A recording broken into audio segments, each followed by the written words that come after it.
Hello everyone, good evening. आज के session में हम लोग मैथ्स का क्वेश्चन पढ़ रहे हैं और ये आपका 5 क्वेश्चन होगा मात्र, जो आपको एग्ज़ाम में पूछा गया क्वेश्चन है।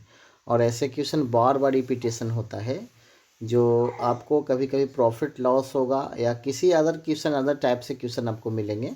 यानी जो भी क्वेश्चन 5 क्वेश्चन बताया जाएगा एग्ज़ाम के व्यू से बहुत इंपॉर्टेंस होगा। तो प्लीज़ इस क्वेश्चन को आप लोग ज़रूर देखें। चलते हैं फर्स्ट क्वेश्चन की ओर। सबसे पहला क्वेश्चन क्या कहता है? सबसे पहले आप क्वेश्चन को समझने का प्रयास करेंगे। अगर आप क्वेश्चन समझ सकते हैं तो उम्मीद करते हैं कि आपको सॉल्यूशन भी समझ में आ जाएगा। पहले क्वेश्चन कहता है कि यदि 1140 रुपया में किसी वस्तु को बेचने पर 5% का लॉस होता है, यानी घाटा होता है, तो 5% लाभ कमाने के लिए उस घड़ी को कितना में बेचना होगा। तो इस टाइप से क्वेश्चन आपको प्रॉफिट एंड लॉस में पढ़ने को मिलता है और ये बहुत इंपॉर्टेंट टॉपिक होता है, ठीक है। या इस क्वेश्चन को हम लोग बराबर कॉन्सेप्ट से बनाएंगे, बहुत ही ईजी वे में। देखिएगा सॉल्यूशन क्या होगा। यानी सिंपल सी बात है ना, बराबर कॉन्सेप्ट में है कि 1140 में आप बेच रहे हैं तो आप 1140 को लिख दीजिए, ठीक है। और इसे बेचने पर 5% का लॉस होता है, तो अगर लॉस होगा तो 100 में से घटा देंगे और प्रॉफिट होगा तो 100 में जोड़ देंगे। तो 5% लॉस होगा तो हम यहाँ 95 लिखेंगे और उधर कितना में बेचा जाए तो एसपी को लिखेंगे, विक्रय मूल्य निकालना है। और 5% लाभ होता है तो 105 लिखेंगे, ठीक है। अब इसे हम कैंसिल करेंगे। देखिए कैसे कैंसिल होता है, बहुत ही ईजी वे में आपका कैंसिल हो जाएगा।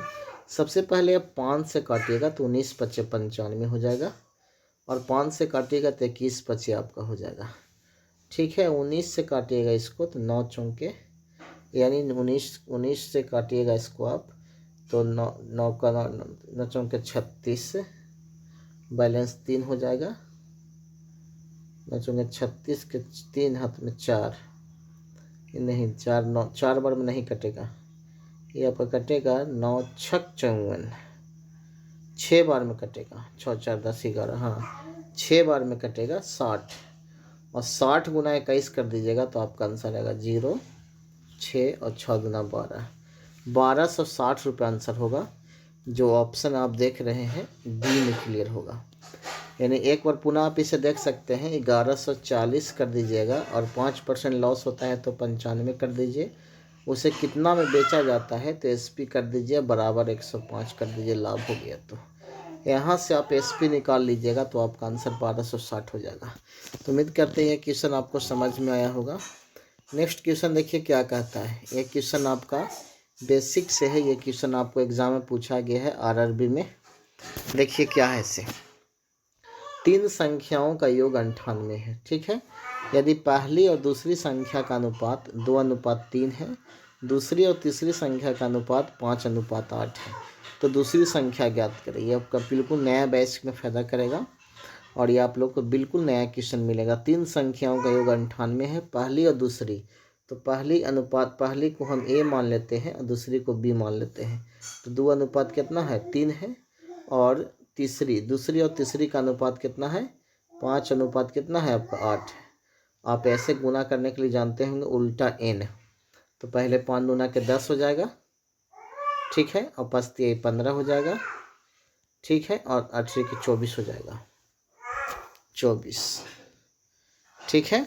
तो इसमें से आपको दूसरी संख्या पूछा गया, दूसरी आपका 15 है, तो 15 को ऊपर कर दे और 15 और 10 25 हो जाएगा, और 25 और ये आपका कितना है 24, तो 49 हो जाएगा।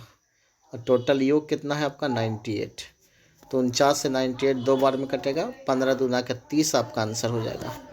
कितना हो जाएगा 15 दूना का 30। तो आपको समझ में आ गया होगा। यानी बेसिक से अगर आप चलते हैं तो 2:3 और 5:8 को आप ऐसे गुना करके निकाल सकते हैं, इस तरह से ABC का मान, और B का मान निकालना है तो B को ऊपर कर दे, बाकी सबके जोड़ कर नीचे और टोटल से गुना कर देगा तो आपका आंसर मिल जाएगा। अब देखिए तीसरा क्वेश्चन क्या कहता है।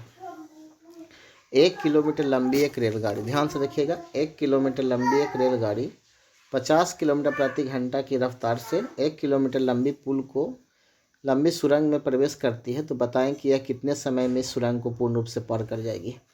तो समय बराबर फार्मूला आपका होता है दूरी बट्टा चाल। लेकिन माइंड में रखिएगा कि जब कोई रेलगाड़ी किसी सुरंग को पार करता है, दोनों की लंबाई को जोड़ दिया जाता है। तो 1 किलोमीटर रेल की लंबाई है, 1 किलोमीटर सुरंग की लंबाई है, टोटल 2 किलोमीटर हो जाएगा। और आपका चाल दिया गया है 50 किलोमीटर प्रति घंटा, तो ये 50 हो जाएगा। ठीक है, 2 से कैंसिल कीजिएगा तो 25 बार में 1/25 आगे आ जाएगा। ठीक है, घंटा में अगर 60 से गुना करते हैं तो ये मिनट में हो जाएगा, तो 25 चौके 60, 4 मिनट आपका आंसर होगा। ठीक है, यहाँ आपके ऑप्शन में 4 मिनट दिया, सॉरी 4 मिनट। एक बार पुनः देखिए, 2 किलोमीटर आपका हो जाएगा लंबाई, 2 से 25, 25 चौके 60, ठीक ना। तो आपका 4 मिनट होना चाहिए, जबकि आपके पास ऑप्शन 4 मिनट नहीं दिया गया है। एक बार पुनः आप इसे देख सकते हैं। समय बड़ा फार्मूला होता है दूरी बटा चाल। ठीक है, और 1 किलोमीटर लंबी एक रेलगाड़ी है और 1 किलोमीटर लंबी सुरंग है, तो आपका टोटल लंबाई कितना हो जाएगा, 2 किलोमीटर हो जाएगा। और चाल आपको 50 किलोमीटर प्रति घंटा दिया गया है, तो 50 से भागा दे देते हैं, दूरी बटा चाल निकल जाएगा। 2 से कैंसिल करेंगे 25 बार में, तो 1/25 घंटा है। मिनट में चेंज कीजिएगा तो 60 से गुना कीजिएगा, 25 सॉरी मिनट में चेंज करते हैं तो 60 से गुना करते हैं ना। हाँ, तो 60 से गुना कीजिएगा तो 25 दूना के 50, 2.25 दूना 50 हो जाएगा, और 2 दशमलव कुछ आएगा, तो इसका आंसर लगभग 2 मिनट सही है, बिल्कुल सही है, 2 मिनट आपका आंसर है। अगला क्वेश्चन देखिए, अगला क्वेश्चन नंबर 4 देखिए, इसमें क्या कहता है। एक लिफ्ट की क्षमता, ध्यान से देखिएगा, एक लिफ्ट की क्षमता 18 वयस्कों अथवा 30 बच्चों को ले जाने की है, तो 12 वयस्कों को ले जाने में कितने बच्चे चढ़ सकते हैं। एक लिफ्ट की संख्या जो है 18 वयस्क अथवा 30 बच्चों को ले जाने की है, तो 12 वयस्क के साथ कितने बच्चे चढ़ सकते हैं। तो बहुत ही इजी वे में आप इसे बना सकते हैं। ठीक है, एक ही कॉन्सेप्ट से बना सकते हैं। 18, ठीक है, 18 वयस्क बराबर 30 बच्चा हो जाएगा। 18 वयस्क बराबर कितना हो जाएगा, 30 बच्चा। ठीक है ना, तो एक वयस्क बराबर हो जाएगा 30/18, इसलिए 12 वयस्क में गुना कर देते हैं। तो आप इसे कैंसिल कीजिएगा, तो सबसे पहले 6 से 6 3 18 और 6 दूना 12, और 3 से आपका 10 बार में, 10 दूना 20 आंसर आपका हो जाएगा। 3 से कितना बार में, 10 बार में, तो 6 दूना 12, तो 20 आपका आंसर होगा। लेकिन आपके पास ऑप्शन नहीं है। ठीक है, अगर ऑप्शन आपके पास नहीं है तो एक उपाय कर सकते हैं। 20 आपका ऑप्शन देखिए तो 20 नहीं है, यानी 18 वयस्क 30 से 18 वयस्क जो है और 30 बच्चा को ले जाने का क्षमता है, तो 12 वयस्क को ले जाने में कितना होगा। तो 6 3 18 और 6 दूना 12 और 2 से 15 बार में, 15 3 45 होगा। तो ये आपका कॉन्सेप्ट गलत हो जाएगा, क्योंकि सबसे पहले समझिए कि एक लिफ्ट की क्षमता जो है 18 वयस्क अथवा 30 बच्चों को ले जाने के लिए, 18 वयस्क को ले जाएगा या तो 30 बच्चा को ले जाएगा। तो 12 वयस्क के साथ कितना बच्चा जाएगा, तो 18 वयस्क के साथ 30 बच्चा, तो एक वयस्क के साथ है 30/18, तो 12 वयस्क के साथ गुना करते हैं, तो 6 से काटेंगे 3 बार में, और 6 से काटेंगे तो 2 बार में, और 3 से 10 बार में, 10 दूना के 20, 20 बच्चा, बिल्कुल सही है। इनमें से कोई नहीं आपका आंसर होगा, 20 बच्चा होगा इसमें, बिल्कुल सही। हम आंसर देख चुके हैं, इसका आंसर 20 ही बच्चा दिया गया है। चलिए अगला क्वेश्चन, ये लास्ट क्वेश्चन है। अब देखें कि क्वेश्चन आपका बहुत क्रिटिकल टाइप से था। क्वेश्चन कहता है कि 13, ध्यान से देखिएगा, थोड़ा सा प्रॉब्लम हो गया है, ध्यान से। 13 संख्या का औसत आपका 68 है, 13 संख्याओं का औसत 68 है, प्रथम 7 संख्या का औसत 63 है, अंतिम 7 संख्या का औसत 70 है, तो बताएं कि 7वीं संख्या कौन सी है। तो इस टाइप से क्वेश्चन आपको एग्जाम में बहुत सारे पूछा जाता है। ठीक है, इसमें सिर्फ बनाने का एक ही कॉन्सेप्ट है कि प्रथम 7 और अंतिम 7, तो कितना हो गया, 7 7 14 संख्या, जबकि आपको दिया गया है 13 ही संख्या। तो 14 में से 13 घटा दीजिएगा तो आपका कोई ना कोई एक संख्या निकल जाएगा, वह संख्या निकलेगा 7वीं संख्या। तो डायरेक्ट 7वीं संख्या निकालने के लिए आप क्या कीजिएगा, 7 को कॉमा ले लीजिए, और ये 70 आपका दिया, एगो 63 आपका, 70, 63 और 70 को जोड़ दीजिए, और आप उसमें से क्या कीजिएगा कि माइनस कर देंगे 13 × 68, 13 गुना कितना कर देंगे 68 कर देंगे। अब 70 और 63 को अगर हम जोड़ते हैं तो आपको कितना प्राप्त होता है, ध्यान से देखिएगा।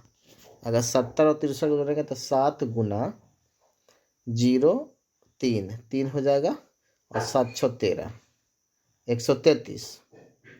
ठीक है, तो 7 21 के 1 हाथ में 2 और 7 21 और 2 23 बैलेंस 2 और 7 2 9 931 माइनस और 13 गुने कितना करना 68। तो 13 गुने 68 कीजिएगा तो कितना प्राप्त होगा आपको, रफ में गुना करके देख लेते हैं। 13 गुने 68, 13 गुने कितना करना है 68 करना है। ठीक है, तो 8 की 24 का 4 बैलेंस 2 वजह हो जाएगा और 8 की 24 का बैलेंस 2 8 2 10 हो जाएगा। ठीक है, 8 2 10 और 6 3 18 के 8 बैलेंस बचेगा 1 और 6 1 7। ठीक है, तो आपके पास गुना कर से आपको मिल जाएगा 4 8 का 8 हो जाएगा 8 8 का 8 हो जाएगा 8 हो जाएगा और 7 1 8 884। उसको घटा दीजिएगा तो आपका आंसर मिल जाएगा। यानी इसमें सिर्फ एक ही चीज़ को समझना है कि 13 गुने 68 करेंगे तो 13 संख्या के योग निकल जाएगा और प्रथम 7 का और अंतिम 7 को जोड़ देंगे तो 14 हो जाएगा। 14 संख्या में से 13 संख्या का योग निकाल देंगे तो आपका आंसर मिल जाएगा। तो ओके, आपको ये